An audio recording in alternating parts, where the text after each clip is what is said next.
Ladies and gentlemen, the President of the Republic of the Philippines, His Excellency Ferdinand R. Marcos Jr.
On the part of the Senate, the joint session is called to order. On the part of the House of Representatives, the joint session is called to order.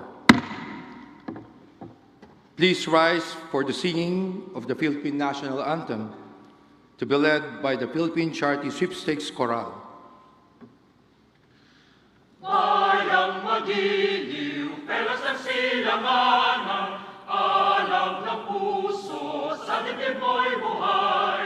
Lupang hinirang, tuyag ka ng magiting, sa manlulupi, di ka pasisitil, sa dagat at bundok, sa langit mong bughay, mahirap ang tulas, paglayang minamahal, ang isap ng watawat mo'y tagumpay na nagdidingding, ang bituin at araw niya kailan pang may di magdidilim, lupa ng araw ng buwan at ipagsinta, buhay ay langit sa piling mo, aming ligaya na pag may mga api, ang mamatay ng dahil sa'yo.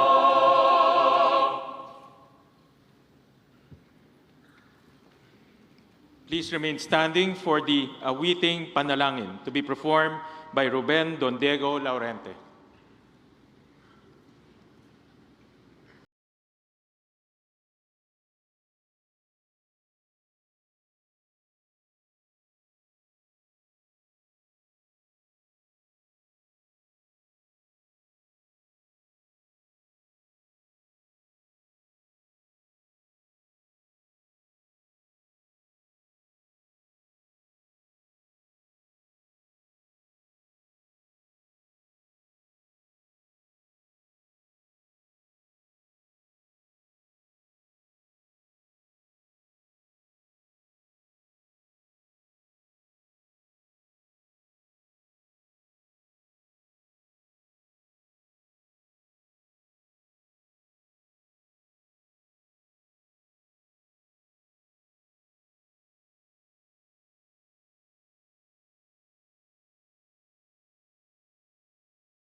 Ladies and gentlemen, honorable members of the 20th Congress of the Philippines,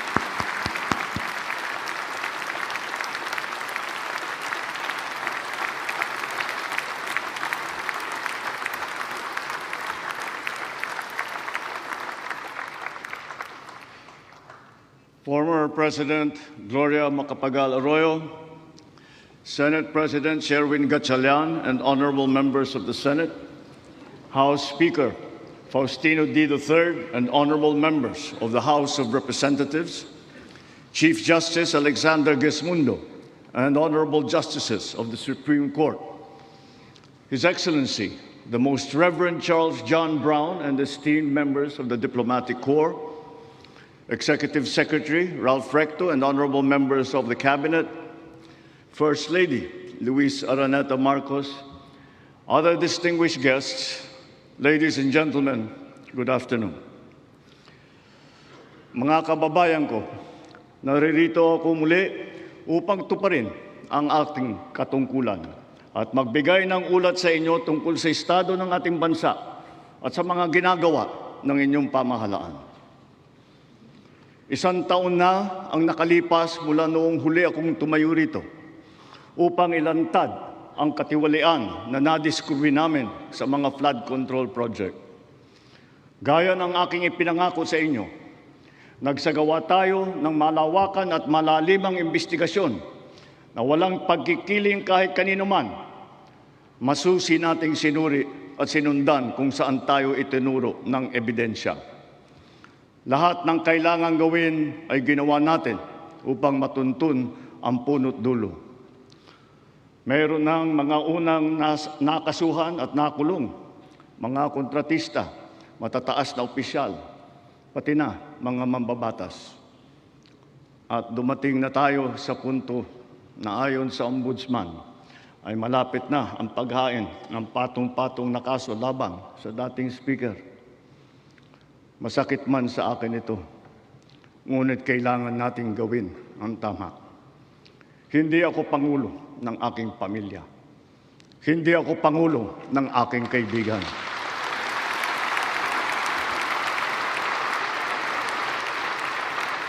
Ako ay pangulo ng Pilipinas at ang tungkulin ko ay sa inyo, ang aking mga kapwa Pilipino.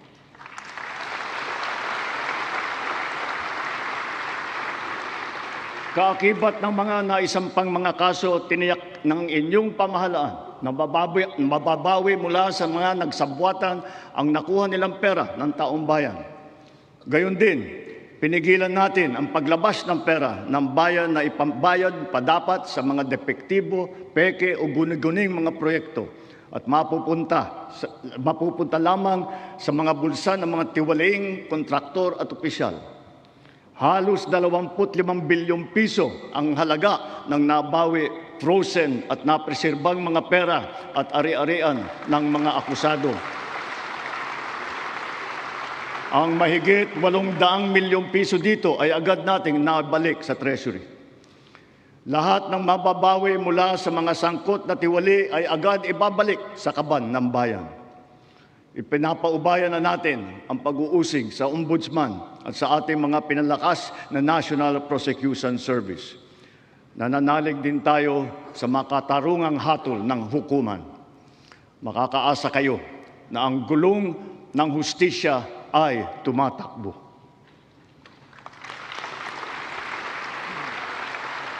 Sa kabila ng mga kaganapang ito, kailangan natin umusad tungo sa pagbabago. Nakatulong ang lahat ng mga ulat at hinaing ninyo sa isumbong na Pangulo, ang inyong pagbabantay at pakikialam sa pamahalaan ay ang susi sa paglaban sa katiwalian. Ang reforma sa DPWH ay nagsimula na. Nagpasok tayo ng mga bagong graduate kasama ang mga tuwid at maasahang mga job order at contract of service. Bukod sa mga flood control project, lahat ng mga proyekto ay sinuri at tiniyak na talagang kinakailangan at maayos mula sa plano, presyo hanggang pagpapatupad. Para walang overpricing, sinigurado natin na ang mga materyales ay ayon sa presyo sa merkado. Bantay sarado ang bawat proyekto at ang nakalaang pondo sa Transparency Portal, Integrity Chain at katuwang na ang mga civil society organization. Mula nung tumama sa ating bansa ang epekto ng giyera sa gitnang silangan, nagdeklara tayo agad ng State of National Energy Emergency. Iisa ang ating misyon, uplift, ang iahon ng ating nahihirapang mga mamamayan. Ang lahat ng mga ahensya ay inatasang magtipid at pagtuunan mabuti ang mga programa na mas mahalaga sa pagtugon sa mga epekto ng krisis. Ibinuhos natin ang pondo kung saan karapat-dapat at mas kinakailangan sa mga pangunahing serbisyong ramdam at tiyak na makakatulong sa ating mamamayan. Ang pera ng taong bayan na muntik mapunta sa bulsa ng mga tiwaling opisyal ay naisalba natin. At sa halip na nagamit natin ay nagamit natin sa mabuti at para sa tunay na kapakanan ng mamamayan. Ibinaba natin ang karagdagang halos 58 bilyong pisong pondo sa mga lokal na pamahalaan para mas mabilis at mas malawak ang paglingap sa taong bayan. Mataas ang tiwala at kumpiyansa natin sa mga lokal na pamahalaan. Ito ay paghahanda na rin para sa mas marami at mas malawak na serbisyo para sa kanilang mga nasasakupan. Nagsimula tayo doon sa mga direktang naapektuhan ng kaguluhan. Ang pagsaklolo sa ating mga kababayang OFW na naipit sa digmaan. Mahalagang misyon ito ng pamahalaan. Gayong lagpas 2.2 milyong Pilipino ay naghahanap buhay sa Middle East. Simula nung naputok ang gera, mahigit 12,000 kababayan natin ang ating naiuwi sa bansa na ligtas. Mahigit 140,000 OFW naman ang ating nabigyan ng sari-saring tulong sa gitna ng kaguluhan sa Middle East. Tulad ng pagkain, tulong pinansyal, pagpapagamot at masisilungan.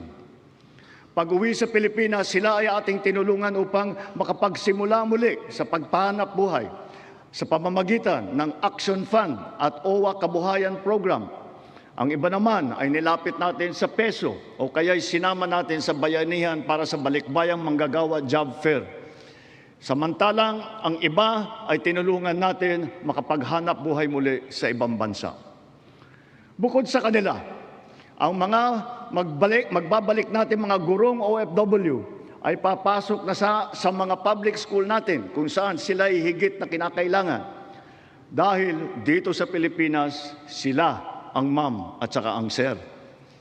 Patuloy ang ating ugnayan sa iba't ibang bansa at ang suporta natin sa mga OFW para sa kanilang kaligtasan. Lalo na at may mga kababayan tayong nasawi o hanggang ngayon ay nawawala sa Middle East.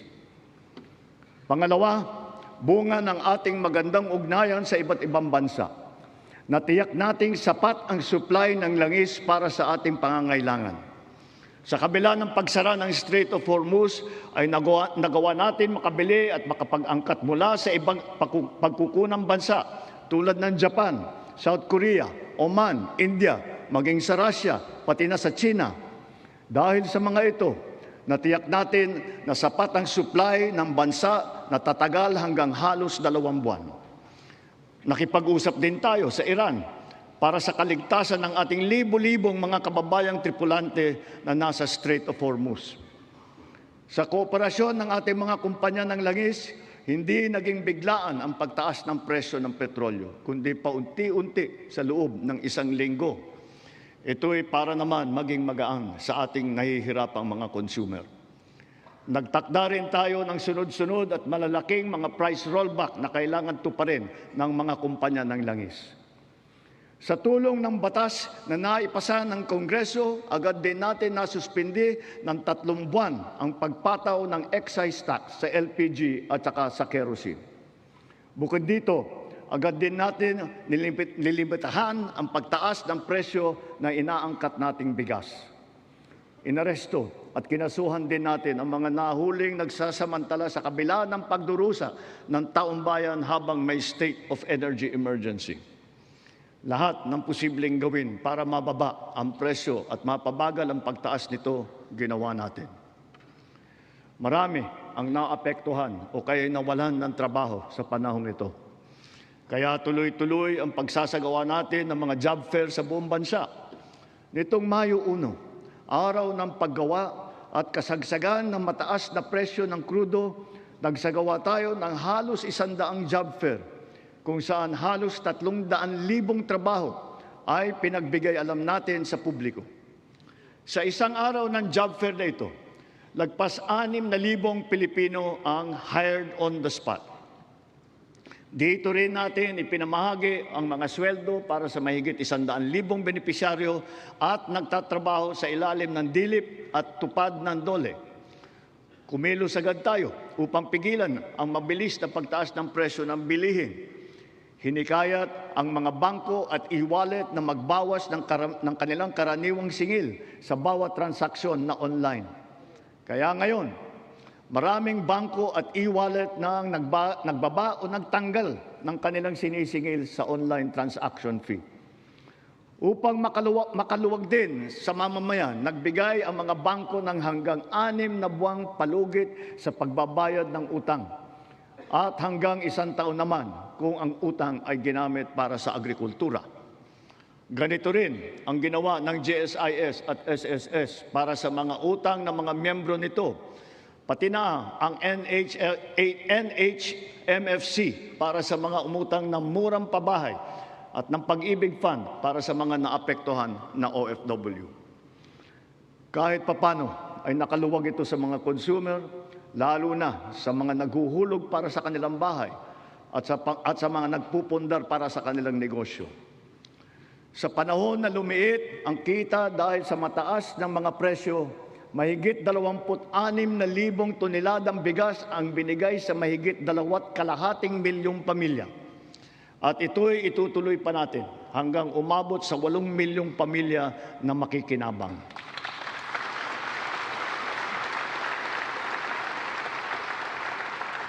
Patuloy pa rin ang programang Benteng Bigas Meron Na.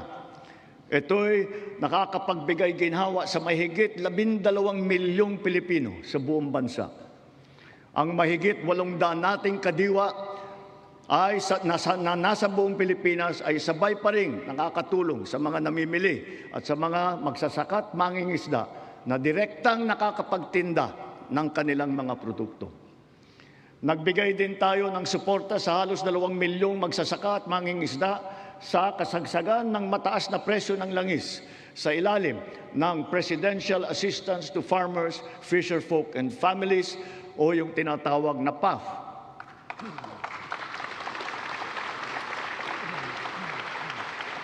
Dahil sa mas malakas, malawak at mura nating internet, naging mainam na alternatibo ang online classes at saka ang ating work from home.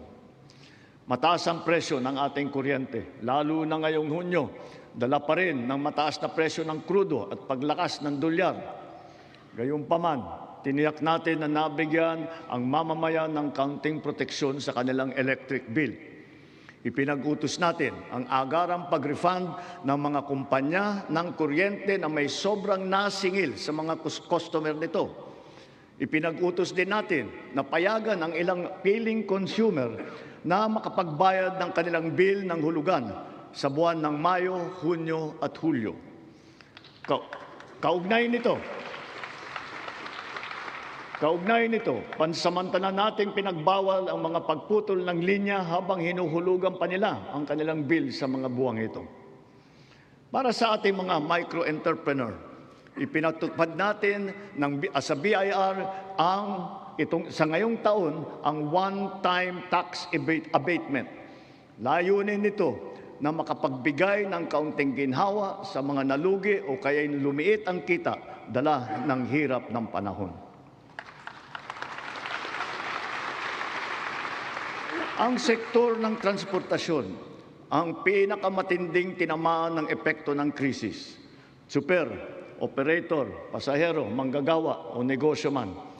Lahat ay umaray sa matarik na pagtaas ng presyo ng produktong petrolyo. Ngunit hindi natin kayang hayaan tumigil o maantala ito dahil ito ang nagsisilbing piston ng ating ekonomiya. Ang mga tsuper ay natulungan ng cash relief mula sa ating programang AIX. Mayroon din 10 piso kada litro na diesel subsidy para sa mga pampasaherong jeepney at UV Express upang may dagdag na pangkarga. Bukod pa rito, mahigit 1,800,000 nagpapasada ang nahandugan din ng tulong ng AIX. Para naman sa mga pasahero, nagkaroon ng mga libreng sakay kung saan sinigundahan pa ng ilang mga ahensya ng pamahalaan gamit ang kanilang mga sasakyan. Humalili rin ang DA sa paghatid ng mga kargamento ng produktong agrikultural sa mga sentro ng kalakalan sa buong bansa. At para lalo pang makatulong ng sabay sa tsuper at pasahero, binuhay natin ang service contracting program para sa pampublikong bus at ang ating mga jeep. Sa ilalim ng sistemang ito, ang kwalipikadong operator o driver ay nakakakuha ng karagdagang kita sa bawat kilometrong tinakbo sa pagserbisyo ng mga pasahero. Sa panig naman ng pasahero, kung hindi man libre ang sakay, meron silang 20% na discount sa pamasahe. At ang diskwentong ito ay dagdag pa sa karaniwang 20% discount para sa mga estudyante, sa senior at saka sa may kapansanan. Ibig sabihin, para sa ating mga priority passengers, 40% ang kabuuang diskwento nila sa pamasahe.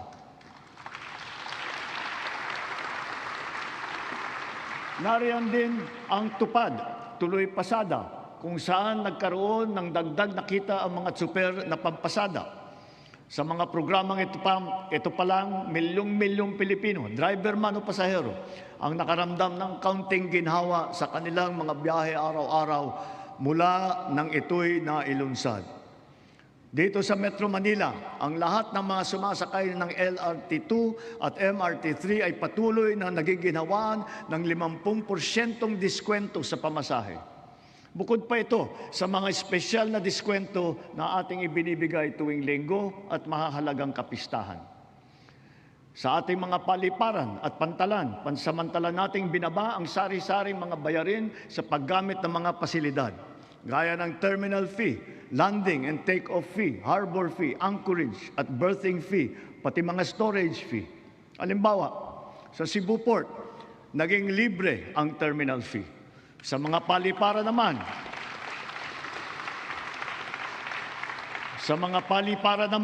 ang service charge sa mga pasahero ay binawasan din natin.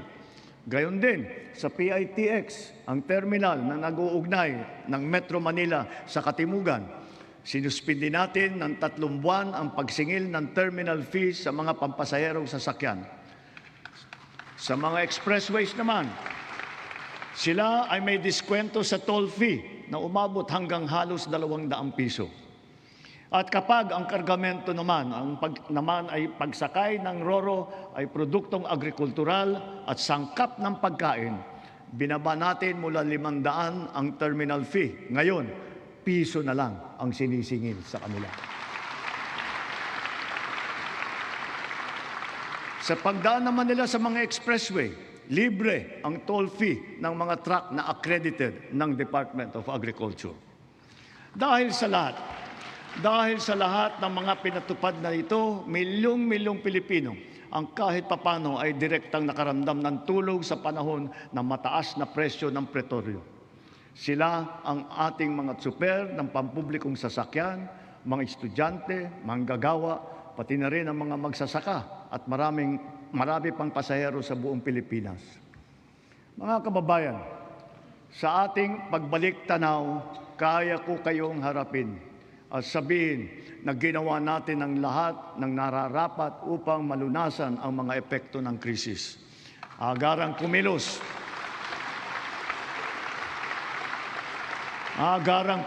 ang buong pamahalaan upang tumulong sa mamamayan. Sa katunayan, tayo pa ay hinahangaan ngayon dahil sa bilis, liksi at pagiging aktibo ng ating pagtugon. Libuang buwan mula sumiklab ang digmaan, ramdam pa rin natin ang bigat ng mga epekto nito sa ating bansa. Hanggang kailangan, asahan ninyo na hindi titigil ang pagsuporta ng pamahalaan. Naglaan tayo ng mahigit 60 bilyong piso para dito hanggang sa katapusan ng taon.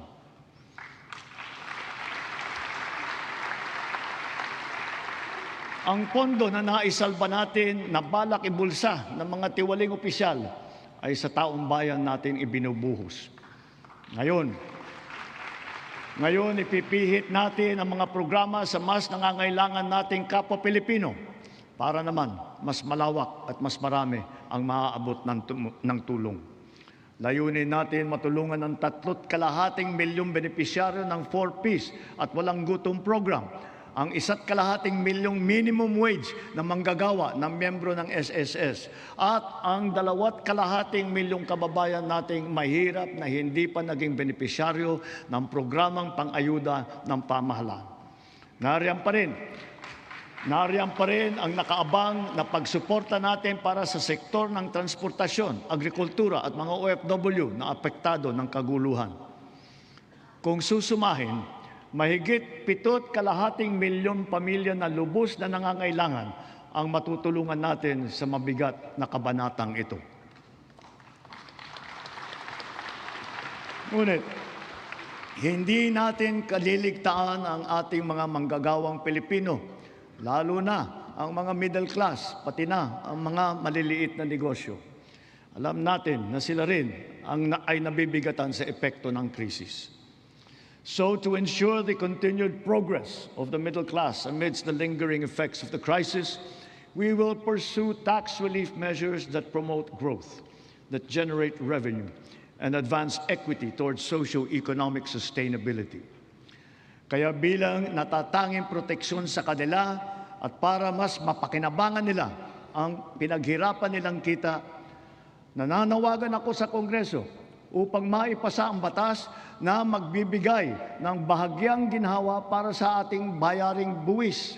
Una, malinaw ang mga leksyon sa atin ng mga nagdaang buwan.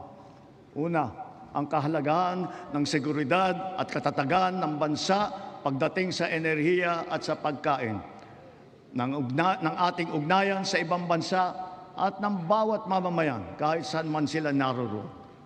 Pangalawa, ang abilidad ng pamahalaan na kumilos agad sa angkop at mainam na paraan. At ang ikatlo, ang pagpursigi at pagnatyag ng Pilipino sa kabila ng mga hamong dumadaan. Dala ang mga sariwang leksyon nito, mas maayos at mabilis ang pagresponde natin sa ating mga naging biktima ng sakuna. Tulad sa nangyaring paglindol sa Visayas at Mindanao kamakailan, mahigit 600,000 pamilya ang ating nasakluluhan. Lampas 3 bilyong piso ang ating binuhos para sa agaran tulong sa mga pamilyang lubos na naapektuhan. Ito'y sa pamamagitan ng pagkain, pagpapagamot, tulong pinansyal at pabahay. Unti-unti na rin nating naaayos ang supply ng tubig at kuryente, linya ng komunikasyon at mga daan sa mga apektadong lugar. Hindi lamang minsang paghatid ng tulong ang ating ginagawa. Ang misyon natin ay sila'y muling makabangon at maitaguyod. We have moved on from the reactive approach. Now we are not only proactive, but predictive as well, aided by digital tools. The strategies of public-private supply chains, hubs and spokes, warehousing, automated production, and wide-scale pre-positioning of food and non-food supplies in LGUs have proven their efficacy. We have now established a network consisting of primary disaster resource centers in Luzon, in Visayas, and soon in Mindanao, 15 hubs, 76 spokes, and 919 last-mile facilities across the country, which makes up our nationwide disaster response infrastructure.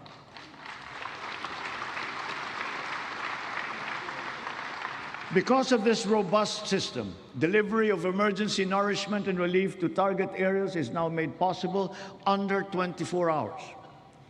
Sa panahon ng krisis o kalamidad, handa na ang pamahalaan sa pagpapadala ng mga mobile energy system upang makapaghatid ng emergency power sa mga lugar na nawalan ng kuryente.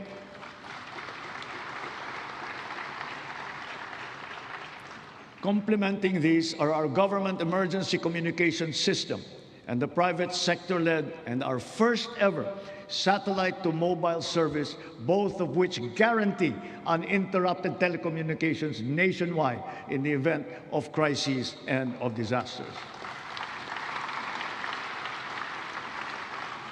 At dahil meron na tayong konsepto ng state of imminent disaster, hindi na natin hinihintay na mangyari ang sakuna. Aagapan natin ang paghahanda at pagresponde.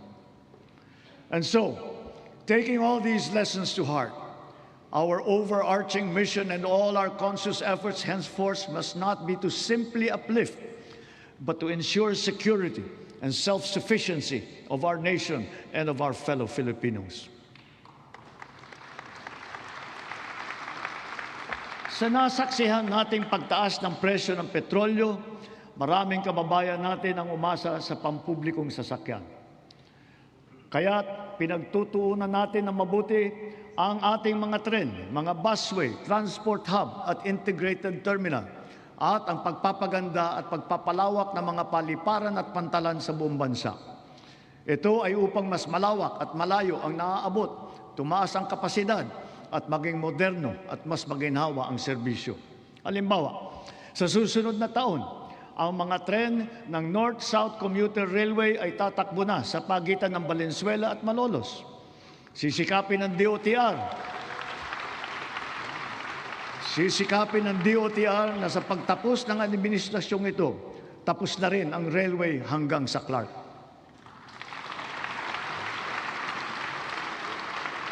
Sa susunod na taon, bubuksan na rin ang 12 stasyon ng MRT-7. Matapos ang halos 3 dekada, may bago ng linya ang MRT na tutulak pa hanggang Sacred Heart sa Quezon City mula sa North Avenue. At balang araw, aabot pa ito hanggang San Jose del Monte, Bulacan.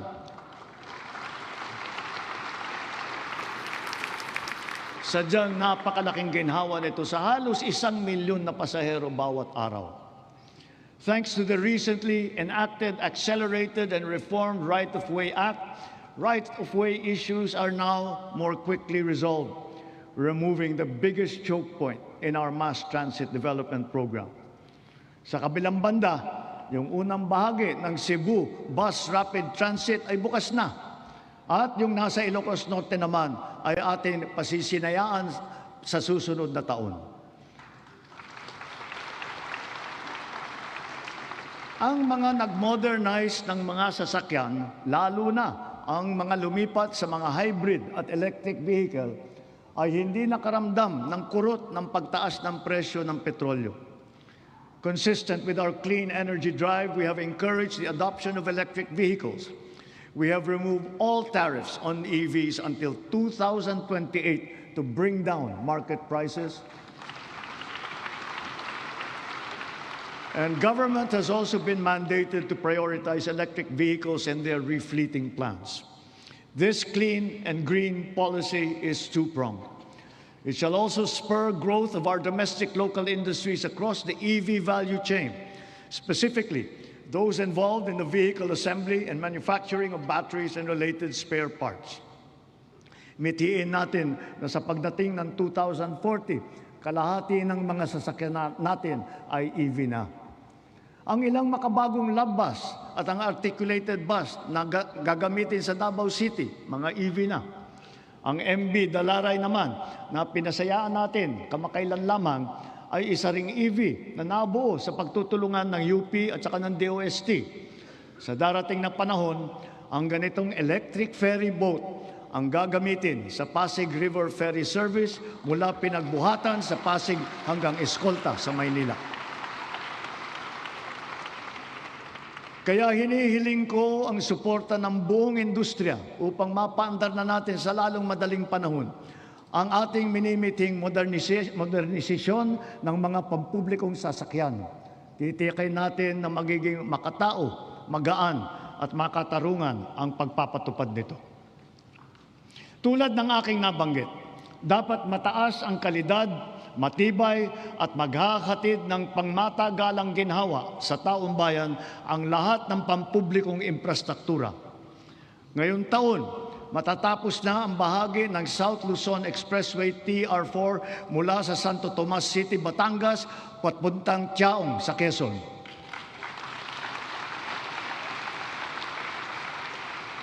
Halos 17,000 motorista araw-araw ang makikinabang dito.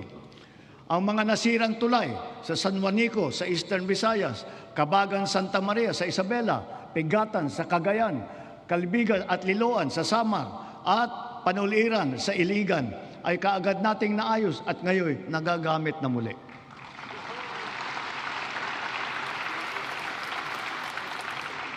Bukod sa 137 evacuation center na naitayo sa buong bansa, magsisimula na ngayon taon ang pagpapatayo ng Ligtas Pinoy Centers. Una doon sa mga lugar na madalas tamaan ng hagupit na panahon, tulad ng Bicol, Eastern Samar, Bukidnon, Davao de Oro.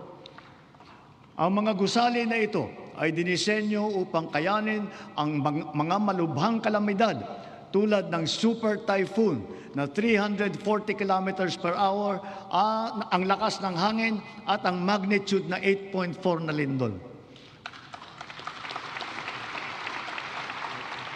Ganon din dapat ang taas ng kalidad at tibay ng lahat ng pribadong infrastruktura. Ang lahat ng gusali sa ating bansa ay dapat handa at kayang manatiling matatag at nakatindig laban sa anumang banta ng sakuna at kalamidad. Kaya akmal lamang ng bigyang halaga at pagtuunan ang pag-amyenda ng National Building Code upang maging alinsunod ito sa mga modernong pamantayan. Katambal ng paglaban sa katiwalian, kaugnay ng mga ghost at substandard na flood control project, naglunsad din tayo ng Oplan kontrabaha sa buong bansa.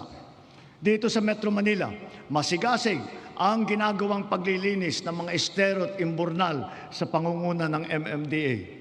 Nakakatulong ang mga Cash for Work program sa malawakang paglilinis na mahigit 200 estero at waterway mula sa Luzon hanggang Mindanao, sa Ilocos Sur, sa Cagayan, sa Camarines Sur, Negros Occidental, Cebu, Capiz, Iloilo, Lanao del Norte, Maguindanao del Sur, Misamis Oriental at Bukidnon. Sa kabila ng mga ginagawa nating ito, kailangan pa rin nating iwasto ang ating pamamaraan sa pagtapon ng basura. One systemic intervention is to update our 25-year-old Ecological Solid Waste Management Act, aligning it with modern waste management practices such as waste-to-energy and waste treatment technology.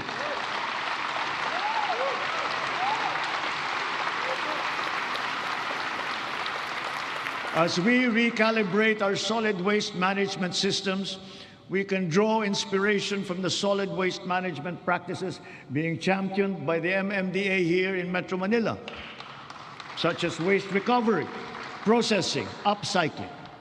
For example, what used to be the Carmona Sanitary Landfill of the 1990s is now the MMDA Nature Park. And more than a multi-purpose green space, it shall soon be the base of its high-level disaster preparedness training and simulation exercises.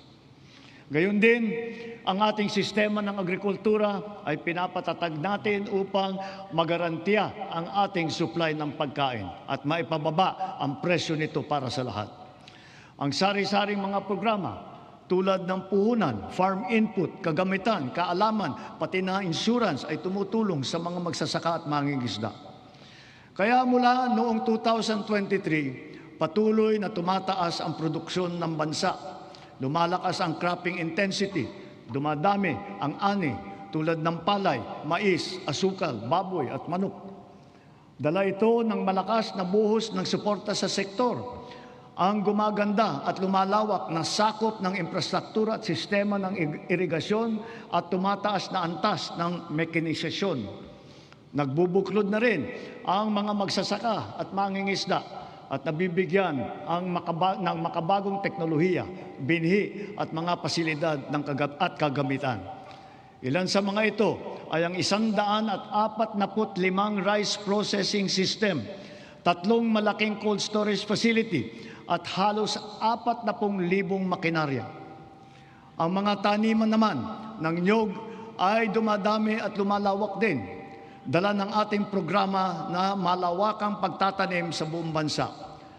Nakapagtanim na tayo ng 18 milyong puno at layunin po natin na sa pagkatapos ng administrasyong ito, makakapagtanim tayo ng 100 milyong puno ng niyog sa Pilipinas. Gagarantiyahin ito ang tatag ng ating industriya ng niyog hanggang sa mga susunod na dekada. Ang NFA din ay ngayon may mas malakas na ang kakayahan sa pagbili ng mga ani ng magsasaka sa mas magandang presyo at sa pag-imbak ng buffer stock. Ang mga sari-saring peste at sakit na ay nagbabantang manira ng mga inaasahang magandang kita. Halimbawa rito, ang avian flu at saka yung ASF. Kaya tinitiyak ng DA na ang mga magsasaka ay natututo ng mga makabagong kaalaman at mga mainam na paraan sa pag-iwas at paglaban sa mga ito. Gayunpaman, ang insurance ay nagsisilbing mabisang panangga laban sa pagkalugi dala ng pagkawala o pagkasira sa hindi inaasahang pangyayari.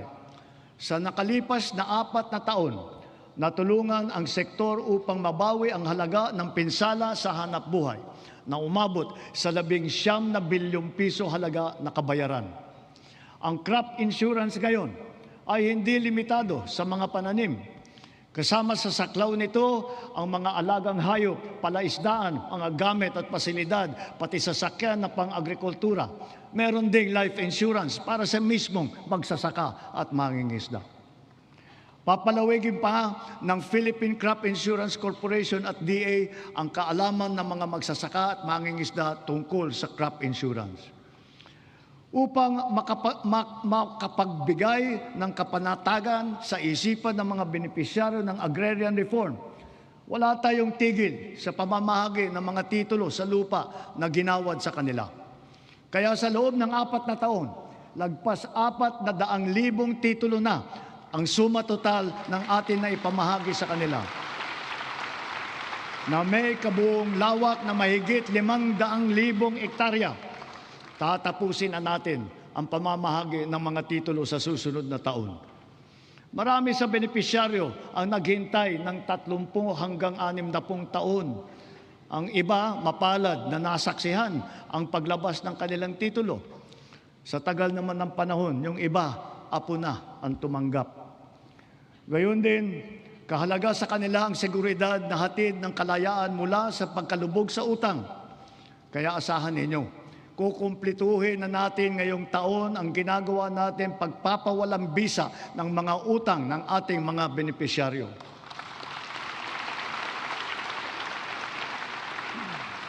Sa kabila ng mga ito, patuloy pa rin ang suporta ng DAR sa reformang agraryo tulad ng irigasyon, mga daan, makinarya at mga pautang para sa mga benepisyaryo nito. Kaya sinasabi ko, Secretary Conrad, huwag mong munang isipin na pwede ka na mag-retire. Marami ka pang trabaho na gagawin sa DAR. Ang mga nagdaang buwan ay nagpaalala sa atin na kailangan natin paramihin ang pinagkukunan natin ng kuryente. Ito ay isang tanda ng pagiging matatag na bansa. Kaya't kasalukuyan nating binabantayan at tinututukan ang 200 proyekto na matatapos hanggang sa dulo ng administrasyong ito. Ang kabuuang kapasidad ng mga ito ay halos 10,000 megawatt. 45 sa mga ito ay natapos na at 31 ay matatapos ngayong taon. At ang 124 naman ay inaasahang matatapos hanggang sa 2028. Dagdag pa rito ang mahigit 1,700 megawatt na hatid ng mga proyekto para sa energy storage system na may kakayahang mag-imbak ng kuryente. Karagdagang seguridad ito sa 2028 para sa halos 30 milyong kabahayan at mga industriya sa bansa.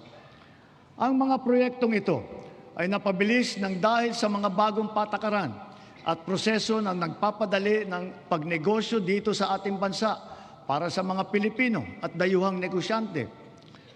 Ngunit siyempre, mas pinapaghalagahan natin ang mga teknolohiya na hindi umaasa sa inaangkat na krudo na pinapaandar ng mga likas na yaman ng ating bansa tulad ng renewable at indigenous.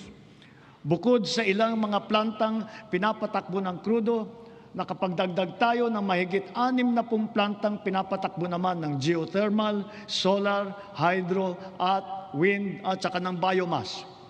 Because of the extension as well of the Malampaya service contract until 2039, drilling operations once again resume for the first time in 8 years. What we have uncovered is truly a national treasure. An untapped reserve of 222 billion cubic feet of natural gas, which bodes well for the continuous production of our premier gas field until 2034. To put it in context, 222 billion cubic feet of natural gas is sufficient to power 1.6 million households for the next 8 years until 2034. Inspired by this development, we have already awarded a total of 14 petroleum service contracts in Luzon, Visayas, and Mindanao.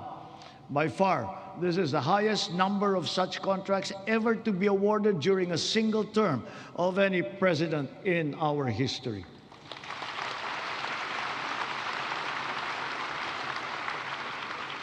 Four of the contracts that we have so far awarded are for the production of hydrogen. Hydrogen gas will serve as a backup fuel for our power plants, especially useful for our off-grid areas. It is also touted as the world's clean fuel of the future. Two of the newly awarded petroleum service contracts are co-managed with the BARM government. This is the first time in our political history. BARM is now firmly set to pursue its strategic vision of energy security and total electrification for and in the Bangsamoro region.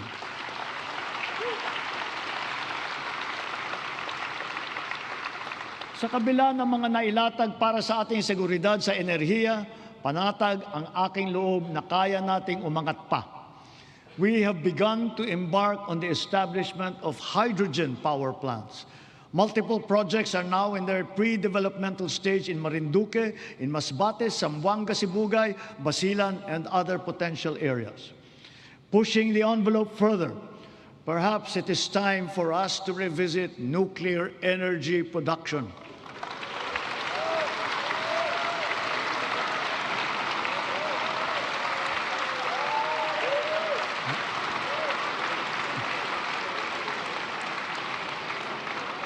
After all, we are already using nuclear energy in the fields of medicine, in agriculture, water filtration, and the upcycling of plastic.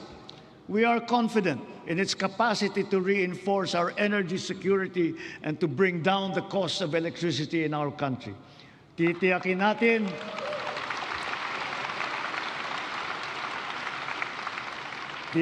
natin ito ay ligtas. Titiyakin din natin may papaliwanag na mabuti sa publiko ang magandang dulot sa atin ng enerhiyang nuklear.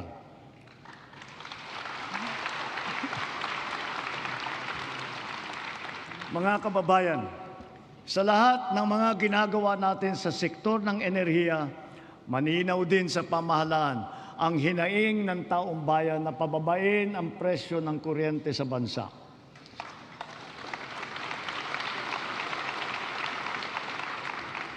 Unang-una, upang maging simple, madali at abot kaya ang pagpapakabit ng solar panel at battery storage system sa kanilang mga bahay, hinihiling ko ang tulong ng Kongreso na maipasa na ang Sariling Kuryente Act.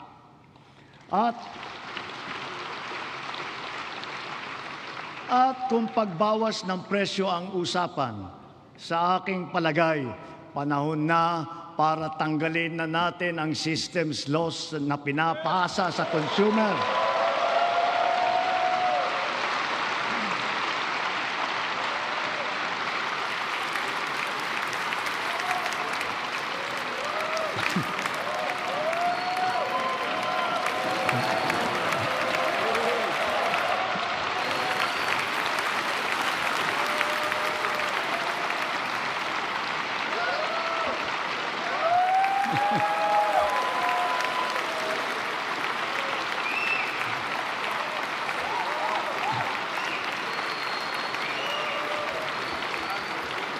Pinapasa ito sa consumer at kinakarga sa bill na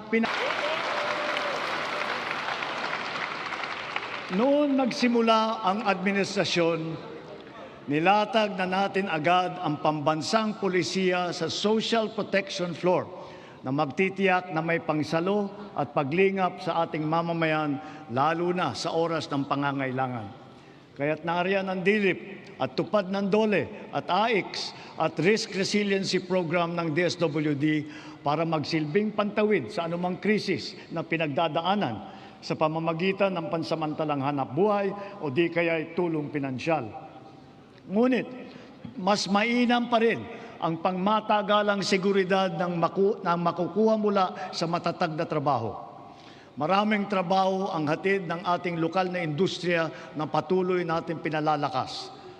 Kasabay ng seguridad na dala ng matatag na trabaho ang SSS, GSIS at Pag-ibig Fund, nagsisilbing proteksyon para sa mga manggagawang Pilipino. Katuwang ang mga ahensyang ito, nakakaipon ang manggagawang Pinoy para sa kanyang pagtanda at sa pagretiro. Nakakatulong din ito sa panahon ng kagipitan, kalamidad o krisis sa buhay. Bukod pa riyan, daan ito upang makapagpundar para sa sariling buhay tulad ng mga abot-kayang pabahay sa ilalim ng ating 4PH program. Nariyan ang DSUD at mga ahensyang kasapi sa sistema ng pabahay upang matupad ang pinapangarap ng natahanan ng Pilipino. Katuwang ang pribadong sektor at lokal na pamahalaan. Puspusan natin pinupuno ang kakulangan sa pabahay sa buong bansa. Ito ay ginagawa natin sa pamamagitan ng mga bagong komunidad, mga acquired asset ng Pag-ibig Fund, Community Mortgage Program, Resettlement, at pati na mga paupahan. Sa ating programang pabahay, higit 500,000 bahay ang ating naitayo na at napondohan. Kasama ang higit 100,000 bahay na naidagdag natin sa loob lamang ng isang taon sa ilalim ng pinalawig natin na 4PH program. Susi sa lahat ng ito ang magandang sistema ng pautang upang gawing mas abot kaya ang mga pabahay para sa mga Pilipino. Isa na rito ang Pag-ibig Fund. Ang kanyang 17 milyong miyembro ngayon ay patuloy pang dumadami. Kung kaya, ang pinupundar ng mga miyembro ay patuloy ding lumalago. Ngayon, itinaas natin sa 10 milyong piso ang limit sa pautang para sa pabahay. Halimbawa, dahil dito, ang mag-asawa na may mas kakayahang bumili ng pinapangarap nilang bahay para sa kanilang pamilya. Ngayon, halos 7 milyong OFW na ang nagkaroon ng insurance. Dahil dito, panatag tayo na ang mga OFW natin ay naaalagaan at natutulungan ng mabuti. Patuloy din na dumadami ang mga kasunduan natin sa ibang bansa para sa karagdagan oportunidad para sa hanap buhay. Napataas din natin ang minimum wage ng OFW natin na namamasukan bilang kasambahay. Para naman sa ating mga pensyonadong uniform personnel na nagsakripisyo para sa seguridad ng ating republika, itinaas natin simula ngayong taon ang nakukuha nilang pensyon at subsistence allowance.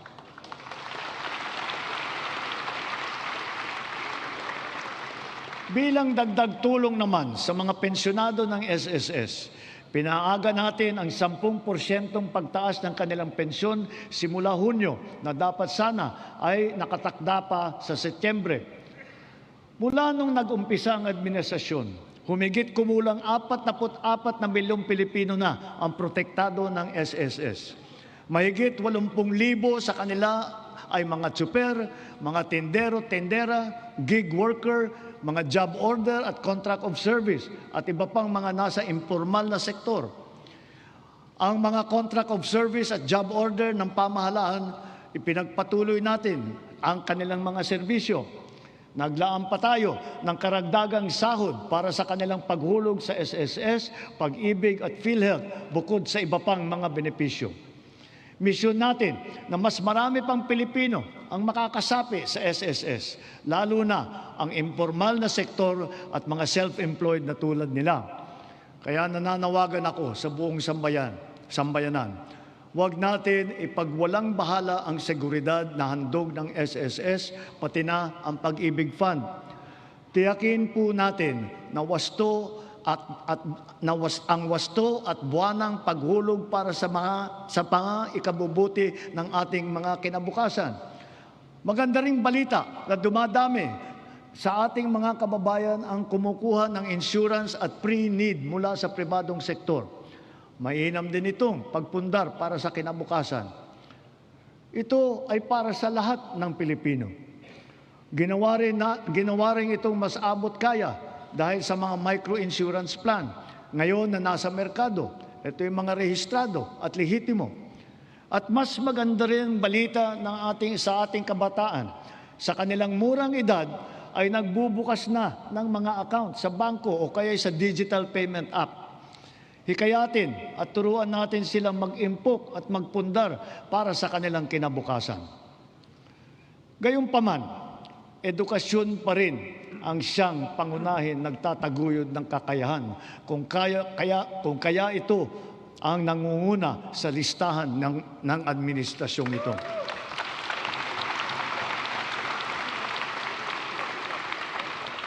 Sinisimulan natin ito mula sa pagkamusmus at ito'y dapat tuloy-tuloy at hindi tumitigil. Kaya dapat nakakintal sa puso't isipan ng mga Pilipino ang lifelong learning at continuous self-improvement.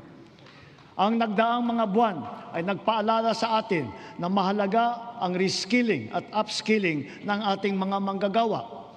Napatunayan natin ang kakayahan ng mga senior high school graduate natin sa mga isinagawa natin bagong Pilipinas Serbisyo Fair nitong Marso. Mahigit 1,200 senior graduate ang naging hired on the spot. Maaari na rin sila ngayon mag-apply para sa mga bakanteng unang baitang na posisyon sa pamahalaan. Ngunit patuloy pa rin natin pinalalakas ang curriculum ng senior high upang lalong maihanda ang estudyante para sa tunay na mundo. Pinaigting ang work immersion para maranasan nila ng personal ang paghahanap buhay sa kanilang gustong larangan. Panatag ang ating loob sa edukasyon pagkatapos ng senior high dahil sa patuloy na pagtaas ng kalidad ng kolehiyo sa ating bansa. Noong 2022, ang mga kolehiyo natin na pumasok sa World University Rankings for Innovation ay 12 lamang. Patuloy po nating ipinataas ito bawat taon. Ngayon, 140 kolehiyo na ang pumasok na sa World University Rankings. At lagpas kalahati sa kanila ay state at local universities and colleges kung saan libre ang matrikula.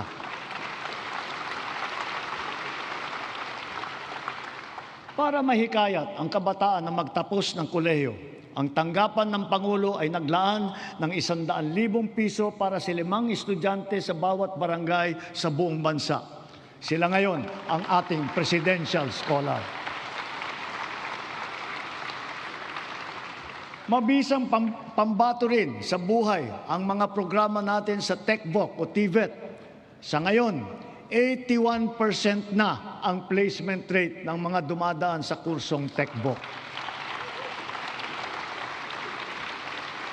Halimbawa, Sa programang Super Scholar at ang programa Entrepreneur, naturuan ang mga driver ng panibagong kaalaman na sa kanilang iba't ibang pangkabuhayan. Sa programa naman ng DOLE at DA, mahigit 10,000 magsasaka at mangingisda sa buong bansa ang matuturuan na rin sa mga bagong kaalaman.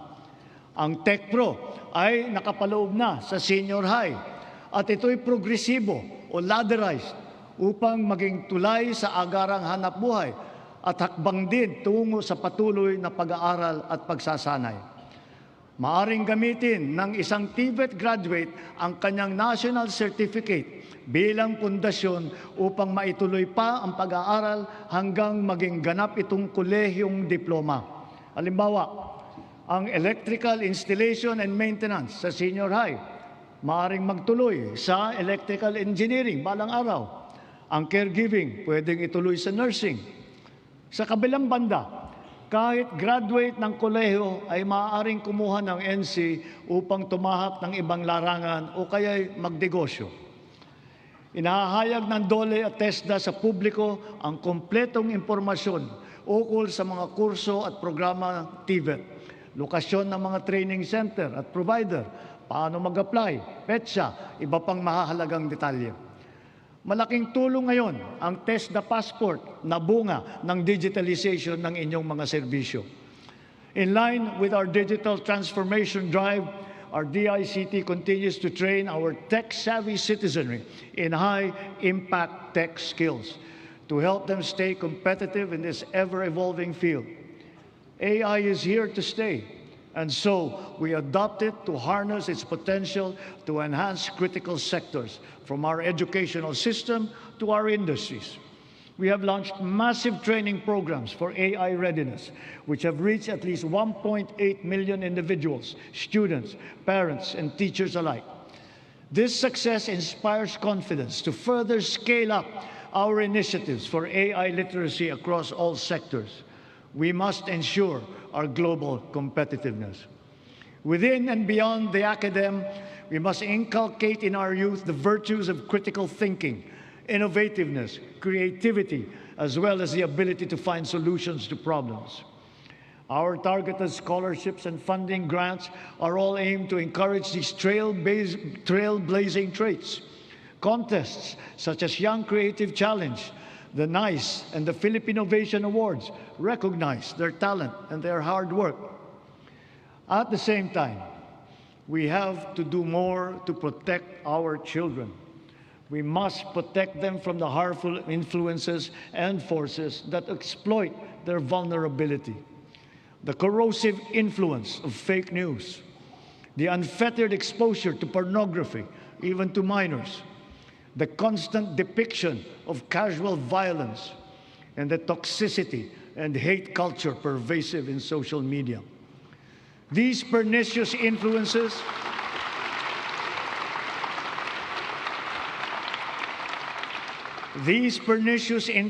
lead to issues of their mental health, rise in teenage pregnancies and HIV/AIDS cases, and other extremely harmful consequences. We must all assume a community responsibility for our young people's protection. Ang mga nasawi na ating mag-aaral kamakailan, dala ng karahasan at kapabayaan, ay nag-iwan ng malaking puwang sa kanilang pamilya at mapait na aral din para sa ating lahat. Sa mga magulang at kaanak ng mga nasawit at nasaktan dahil sa nangyaring karahasan sa mga paaralan, tanggapin po ninyo ang aming taimtim na pakikiramay. To the parents of Chris Lawrence Fabian, Joyancy Separa, and Ayesa Nicole Dazo, we are all so very proud of the unflinching bravery and heroic virtue that you have instilled in your children. They are an inspiration to us all. Their courage and their selflessness, true Filipino qualities, are the virtues that these trying times call for. Kailangang mamulat ang buong lipunan at akuin ang responsibilidad. Pag-ibayuhin natin ang ating paggabay at pag-aruga sa ating mga kabataan. Magkakasama tayong lahat sa misyong ito ang pamahalaan, pamilya, paaralan, simbahan, industriya, komunidad. Tatayo ang paaralan bilang pangalawang tahanan para sa kanila. Kaya hinahanda natin ang mga pampublikong paaralan upang tanggapin sila ng bukas palad. Ngayong school year, tuloy ang ating school-based feeding program bilang mabisang suporta sa pag-aaral. Sa programang ito, mapapakain natin ang mahigit 4.5 milyong kinder at grade 1 at mga mag-aaral na grade 2 at pataas na mga lubos na nangangailangan ng nutrisyon. Magtutulungan ang lokal na pamahalaan, ang barangay, PNP, DepEd upang palakasin ang seguridad sa paaralan. Siniguro ng DepEd na nakahanda, gumagana at alam ng lahat ang mga mekanismo at proseso sa pag-ulat, sa pagtugon sa mga insidente ng bullying, pati na sa mga iba't ibang emergency. Hindi inahanda rin natin ang ating mga principal at guro upang mamagitan sa pag-ayos ng anumang hindi pagkakaintindihan ng mga estudyante. Sa tulong ng unang batch ng 10,000 school counselor associates na ipapasok natin sa mga pampublikong paaralan, ang mga anak natin ay meron ng malalapitan para sa angkop na payo sa anumang mabigat na pinagdadaanan sa kanilang isipan.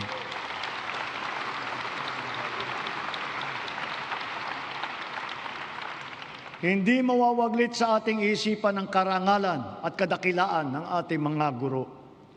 Pinangako ko noong nakalipas na SONA na walang magre-retirong guro na Teacher 1. Ngayon, mahigit 80,000 guro at school head sa pampublikong paaralan ang na-promote gawa ng ating expanded career progression.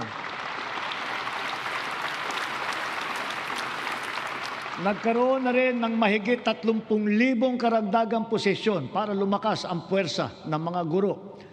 To facilitate effective instruction, we also continue to provide them with helpful and innovating teaching aids such as smart TVs, laptops, tablets, free mobile data, even lapel microphones. To dramatically increase the traditional annual production output of DepEd, we have activated force multipliers in addressing classroom storage, tapping the DPWH, PAGCOR, and the LGUs as additional production arms for the increase in our schoolrooms. For its part, the private sector also will construct its initial share of more than 16,000 classrooms in Luzon by way of PPPs. Additional PPPs with higher production targets will soon follow for the Visayas and Mindanao. Kapag may nagkasakit sa pamilya, tila krisis ang tumama.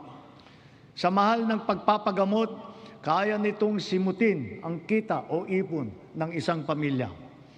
Kaya malusog na pamumuhay ang ating pangunahing isinusulong. Kumpletong bakuna, maayos na nutrisyon, regular na ehersisyo at pag-iwas sa masamang bisyo at mapanganib na gawain. Mahalaga rin ang ating sports. Itinaas natin ng triple ang suporta natin dito. Hindi lamang dahil sa aliw na hatid nito, kundi para sa kalusugan. Sa nag-uumapaw nating suporta kay Alex Eala, sana ay marami ang maengganyo para matuto at maglaro hindi lamang ng tennis, kundi ng ibang sport pa. Sa halimbawa ng Pilipinas Women's Football Team, sana rin ay mas sumikat pa ang football sa ating bansa at maraming maglaro. Balang araw, baka makasali na ang Pilipinas sa World Cup.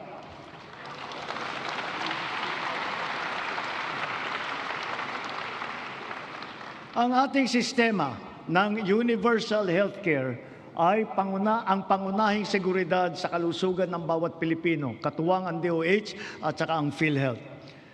Daig ng maagap ang masipag. Ito ang layunin ng ating YAKAP program. Ilayo ang Pilipino mula sa sakit at tugunan ng maaga ang nagbabadyang karamdaman.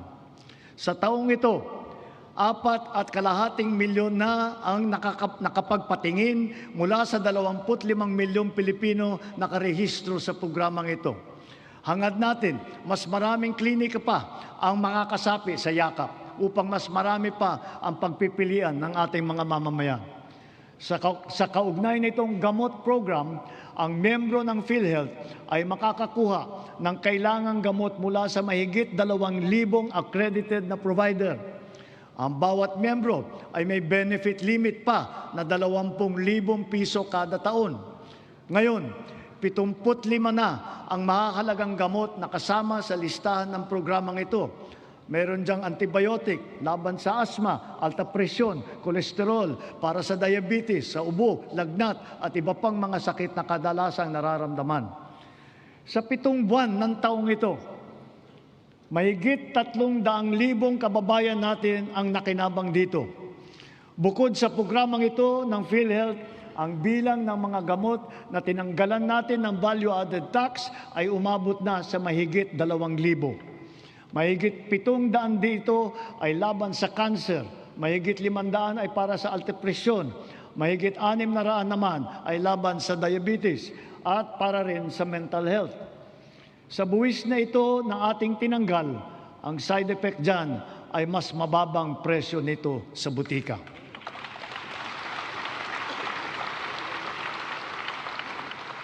Ngunit kung pag-iwas sa sakit ang ating tunay na pakay, kulang pa ito. Kailangan mas maaga ang pagbabantay. Kaya pinapalawak pa natin ang programang ito.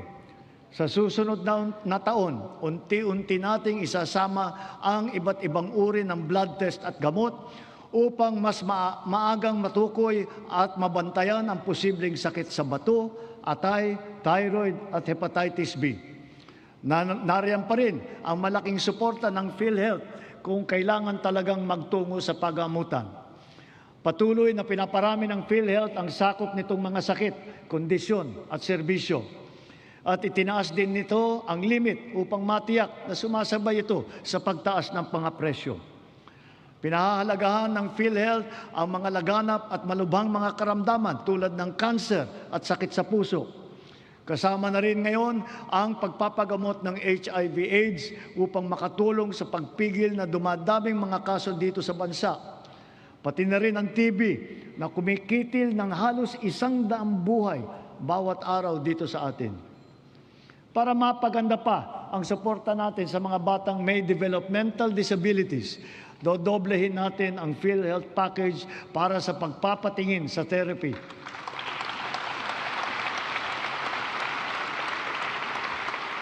Dadamihan din natin mula sa 70 hanggang 150 ang bilang ng therapy session na sakop ng PhilHealth.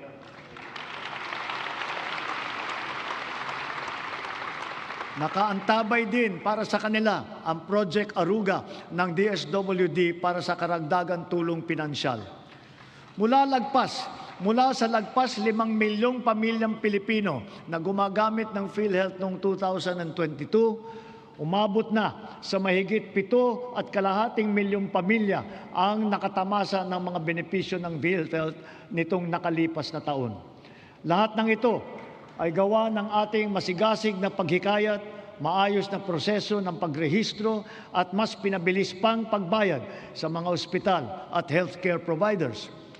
At mula nung inilunsad matapos ng huling SONA, halos 3 milyon ng kapwa natin ang walang binayaran, kahit 5 sa kanilang pagpapagamot, gawa ng ating zero balance billing sa mga ward ng ospital ng DOH.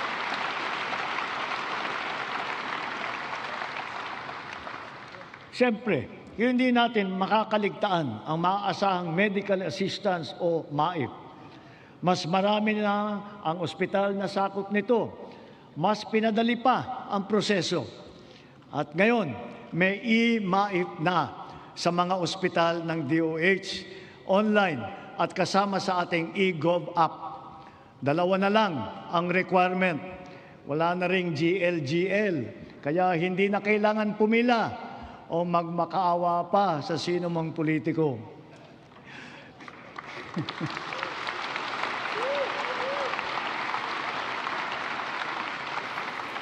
Sa mahigit 56 na milyong nakapag-download at gumagamit ng ating e-Gov app, ganong karaming Pilipino, kasama ang kanilang pamilya, ang madali nang maaabot ang napakahalagang medical assistance na ito mula sa national government. Kung kaya't sa puntong ito, mahigit 8 milyong pasyente na ang natutulungan ng maaasahang MAIP. Sa ating ginagawang mga pagbabago, mas marami pa ang matutulungan nito, anumang antas sa lipunan. Paraan natin ito upang mapakinabangan ng mamamayan ang buwis ng kanilang binabayaran. Malaking bahagi ng naisalba nating pondo mula sa korupsyon sa flood control project, binuhos po natin sa edukasyon, sa pagkain, sa DOH, PhilHealth at sa MAIP. Para talagang makatulong, makapagpagaling at makapagpalakas ng katawan ng Pilipino. Patuloy pa nating inaayos ang sistema ng mga ospital at mga pasilidad sa bansa, kasama ang mga bukas at mga specialty center. Mayroon din Valor Clinics na tanging para naman sa ating mga veterano at kanilang pamilya. At magsisimula na rin tayong iguhit ang plano para sa makapagtayo ng isang Virology and Vaccine Institute dito sa ating bansa. Kasabay nito, ang hanay ng mga dalubhasa sa larangan ng medisina at kalusugan ay dumadami na rin. Mula nung magsimula tayo, mahigit dumoble ang kumukuha ng medical scholarship kapalit ng obligasyon na maglilingkod sa mga pampublikang ospital sila balang araw. Sa kanilang pinamamalas na serbisyo publiko, ang ating mga doctors to the barrios ay nagsisilbing huwaran sa ating mga susunod na henerasyon ng mga Pinoy na doktor.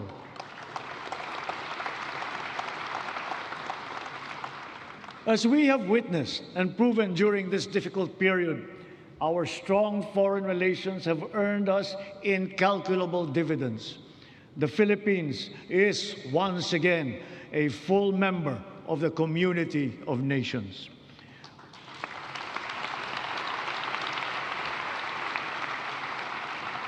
Our vigilant trade facilitation efforts have resulted in integrating our country into the international free trade network that is the widest and most active one that we have ever had in our history.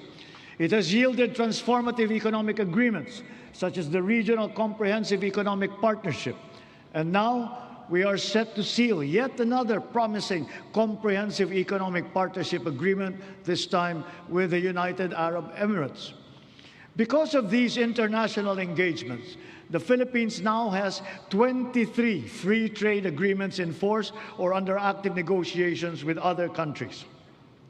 Our exports have grown. They have continued to grow, reflecting high productivity and the increasing competitiveness of our products and services in the international trade market. It now behooves us to reinforce our strengths, enhance our comparative advantage, and diversify our portfolio. On this principle, we have maintained our competitiveness in supplying critical components to top technology companies in the world. We have also maintained export competitiveness for our indigenous farm products, such as ube, coconut, bananas, other tropical fruits. And we have now ventured into new, invaluable ones like enoke mushrooms. Foreign investments continue to pour in because of our beneficial policies, especially those promoting ease of doing business and accelerating digital transformation that curb red tape and corruption. Over the past 3 years, more than 6 trillion pesos in investments have been facilitated through our green lanes. These are estimated to create over 400,000 jobs for our Filipinos. Our productive eco-zones lay down the fertile groundwork that brings these investments into actual fruition, posting consistent growth rates over the past 3 years. Extending beyond Metro Manila, from Luzon to Mindanao, promising new areas have been recently proclaimed, such as in Dumaguete and Misamis Oriental. And soon, we will also present a strong case for Palawan and for the halal industry. We continue to strive We continue to strive for bigger and greater things, venturing into areas heretofore unimaginable. That is, strategic and emerging industries that position our country in the global value chain, such as in the fields of pharmaceuticals, advanced manufacturing, luxury goods, technology, and logistics. Additionally, a product of the 23-member-strong US-led Pax Silica initiative, the Pax Silica Industrial Hub will create an ecosystem that will have AI at its core. It will bring quality jobs to our people, accelerate our industrial competitiveness, and revitalize our economy. As a strategic component of the Luzon Economic Corridor, the hub will be an advanced manufacturing and logistics center in the global AI and technology value chain. Cagayan is both geographically and economically primed to serve as our gateway to space and host the country's first spaceport. A sounding rocket. We do not have to look or sail very far to find dependable allies. ASEAN is our safe harbor, within which we share not only mutual proximity, but affinity. During our chairship of the ASEAN Summit this year, we advocated for greater solidarity and cooperation among ASEAN member states. Together, we found ways to alleviate the dire consequences of the war in the Middle East. Through a united ASEAN and its strong extended network, we have achieved greater security and resilience as a region and as individual nations, more capable of withstanding disruptive events. The ASEAN +3 Emergency Rice Reserve System will guarantee emergency rice supply in case of shortage in our domestic production. The ASEAN Digital Economy Framework, led by the Philippines, will harmonize digital rules and enable cross-border digital transaction. It will accelerate the growth of our local tech sector, enable fintech and digital banking solutions, and support financial inclusion, especially for small enterprises. Likewise, the Framework Agreement on Petroleum Security for the joint stockpiling of energy assets in the region has been ratified. And now that our Luzon, Visayas, and Mindanao grids are fully connected, we are in a better position to connect with our neighbors to help realize the ASEAN power grid. Moved by our stark realizations, ASEAN must further strengthen the bonds of our regional cooperation, building on our sense of affiliation and the heightened instinct for mutual assistance. This is bayanihan for the international community and for this part of the world.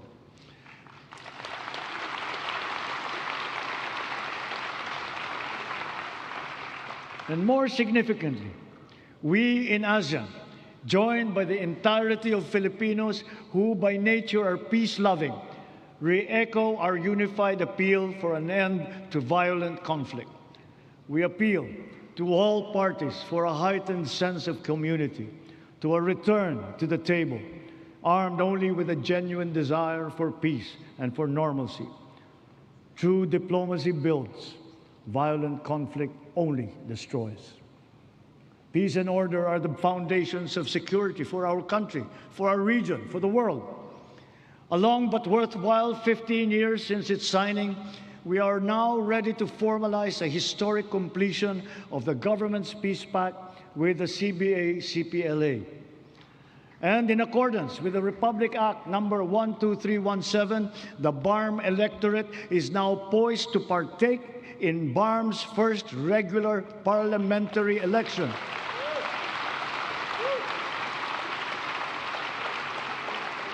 This is a critical accomplishment under the Comprehensive Agreement on the Bangsamoro. COMELEC, law enforcement, volunteers, deputized agencies, all stakeholders are now ready to ensure that this defining political exercise will be peaceful, orderly, and credible. May these inspiring developments strengthen our collective belief in the unity and indivisibility of the Filipino nation amidst our individual diversity. Our unity and collective consciousness are challenged now greater than ever before. A common threat lies before us, directed against our dignity and self-respect. Of late, our very humanity has been called into question. Let me remind our friends and our detractors.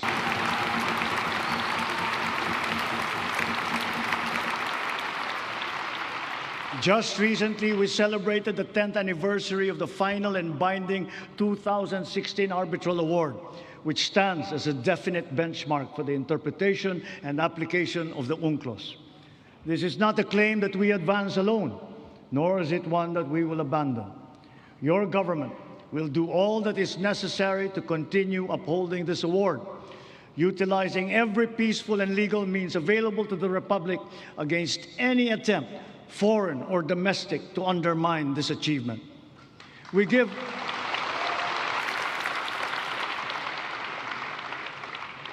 mga kapwa kong Pilipino, sa ganitong mga banta sa ating seguridad, sa loob at sa labas ng bansa, tayo'y tumindig ng taas noo at magkapit-bisig.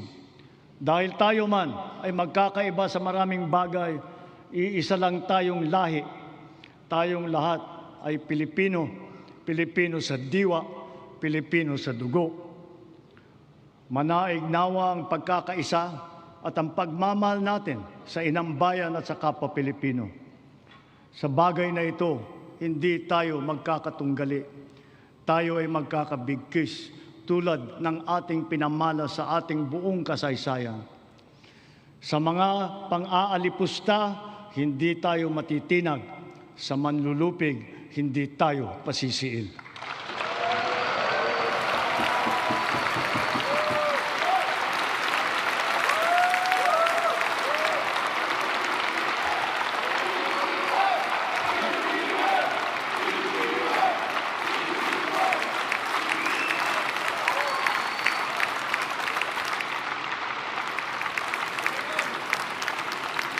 Sa nalalabing 2 taon ng administrasyon, tatapusin natin ang mga nasimulan at tutuparin ang ating pangako sa sambayanan.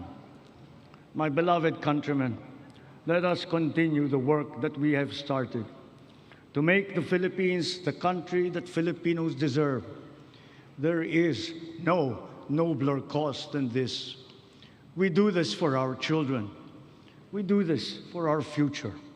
We can but do this because we love our country and we love our people. Maraming salamat po. Magandang gabi po. Mabuhay!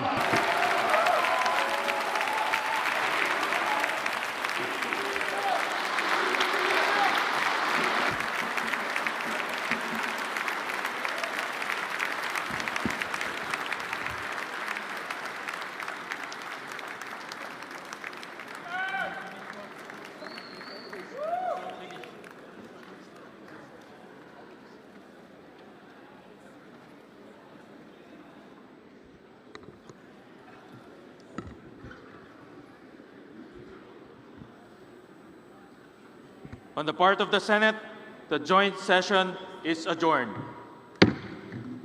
On the part of the House of Representatives, the joint session is adjourned.